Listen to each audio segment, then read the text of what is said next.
இண்டிவிஜுவலா முடிவெடுக்கிற எந்த தெம்பும் திராணியும் பன்னீர்செல்வத்துக்கு இல்ல. இன்னைக்கு கூட இந்த முடிவை பண்டுட்டி ராமச்சந்திரனை வச்சு அறிவிச்சதன் மூலமாக ஒரு முக்கியமான செய்தியை பாஜகவுக்கு சொல்ல விரும்புறாரு. எனக்கு ஒண்ணும் வருத்தம் இல்ல. எனக்கு கூட இருக்கிறவங்க இப்படி வருத்தப்படுறாங்க அப்படிங்கிறத அவர்களினுடைய மொழியில் சொல்ல வைக்கிறார். ஏன்னா பாஜக நாளைக்கு ஏதாவது கூப்பிட்டு கேட்டக்கூடாது. என்ன நான் உங்கள்ட்ட என்ன சொன்னோம், நீங்க ஏன் இப்படி பேசியிருக்கீங்கன்னு கேட்டா கூட நாம பதில் சொல்ற இடத்துக்கு போகக்கூடாது. அதற்கு மாறாக பண்டுட்டி ராமச்சந்திரனை கை காட்டிடலான்றதுனாலதான் பண்டுட்டி ராமச்சந்திரனை வைத்து பேச வைக்கிறார். இதுல ரொம்ப முக்கியமா இன்னொரு விஷயம் பார்க்கப்பட வேண்டியது என்னன்னா, இதுவரைக்கும் நீங்க அங்கம் வகித்து தேசிய ஜனநாயக கூட்டணியிலிருந்து வெளியேறி இருக்கீங்க. தேசிய ஜனநாயக கூட்டணியோடு நாங்க கூட்டு வைக்க மாட்டோம் அப்படின்னு நீங்க எங்கேயாவது சொல்லியிருக்கீங்களா? ஆனா எடப்பாடி பழனிசாமி அந்த உத்தரவாதத்தை கடந்த காலத்துல கொடுத்தாரு. அந்த உத்தரவாதத்தை காப்பாற்றினார், காப்பாற்றவில்லை, அது வேறு.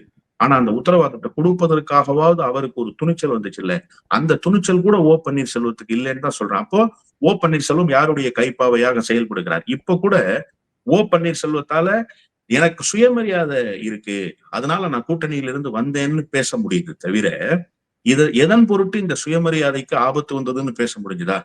என்னை ஏன் கூட்டணியில மதிக்கலைன்றதை விரிவாக பேசுவதற்கு தயாராக இருக்கிறேன். நான் கேட்கிறேன் சார், 2 நாளைக்கு முன்னாடி அவர் எழுதிய கடிதம் ஒரு சுயமரியாதை என்கிற வார்த்தையை உச்சரிக்கிற ஒரு தகுதி படைத்த மனிதனாக ஓபிஎஸ் இருக்காரா இல்லையான்றதுதான் இங்க இருக்கிற கேள்விக்குறி.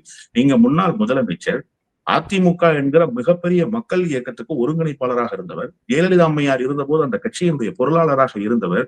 நீங்க எவ்வளவு பெரிய இடத்தில் அரசியலில் இருந்தீர்கள். யாருக்கும் கிடைக்காத இடம் உங்களுக்கு கிடைச்சதில்ல. நீங்க என்ன கடிதத்தில் எழுதுறீங்க? உங்களை சந்திக்கிற பாக்கியம் கிடைக்குமா என்று காத்திருக்கிறேன்னு கடிதத்தில் எழுதுறீங்க. அவர் என்ன இறைவனிடமிருந்து நேரடியாக வந்தவரா? நான் கேட்டேன், அவர் என்ன ரட்சகரா? உங்களை ரட்சிக்க வந்திருக்கிறாரா? எதற்காக இவ்வளவு மண்டியிட்டு மன்றாடி அவரை சந்திக்க வேண்டும் என்று நேரம் கேட்க வேண்டும்? அப்படி என்று சொன்னால் என்ன பொருள்? கடைசி நொடி பொழுது வரை பாஜகவினுடைய அசைன்மெண்ட்டுக்கு காத்திருக்கிறார்.